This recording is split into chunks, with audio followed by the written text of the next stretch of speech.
Okay, this is a $100 keyboard, mechanical keyboard. It's from Corsair and it's the K70 Pro. And this is an Action mechanical keyboard. And I bought it for only $2. $2. This is insane.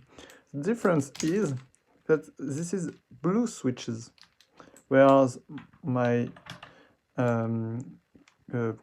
Corsair one is red switches, and in fact I much prefer the blue one.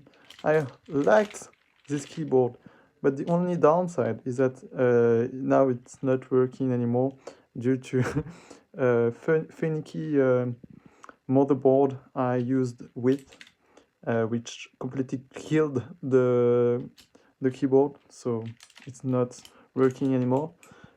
But I hope I can get the switches from it to make a new keyboard.